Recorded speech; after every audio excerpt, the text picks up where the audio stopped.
ஆண்டிற்கு பின் பள்ளி படிப்பு மற்றும் டிகிரிகளை குவைத்துக்கு வெளியே முடித்தவர்கள் மட்டும் என்பது குறிப்பிடத்தக்கது. அதுபோல குவைத்துக்கு புதுசாக வேலைக்கு போகிறவங்க தங்களுடைய degree certificate, marriage certificate India இலங்கையில் உள்ள குவைத் எம்பசியின் அட்டஸ்டேஷன் செய்து கொள்வது நல்லது.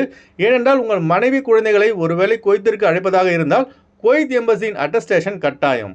அடுத்த தகவல், உள்துறை அமைச்சகம் கடந்த ஒரு வாரமாக குவைத்தில் உள்ள 6 கவர்னர்களில் நடத்திய தீவிர செக்கிங் மூலம் 190 பேரை கைது செய்துள்ளதாக தெரிவித்துள்ளது. மேலும் ஆகஸ்ட் 11 முதல் ஆகஸ்ட் 17 வரை 15,886 போக்குவரத்து விதிமீறல்கள் பதிவாகி உள்ளதாகவும் த ஜெனரல் டிராஃபிக் டிபார்ட்மெண்ட் தெரிவித்துள்ளது.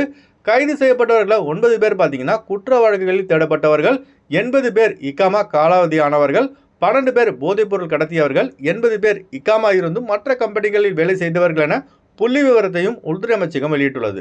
அதாவது கடந்த ஒரு வாரத்தில் மட்டும் செக்கிங்கில் மாட்டினவங்க மட்டும். அதுபோல் உள்துறை அமைச்சகத்தின் டார்கெட் என்னன்னு பார்த்தீங்கன்னா ஒரு மாதத்துக்கு குறைஞ்சபட்சம் 7,000 முதல்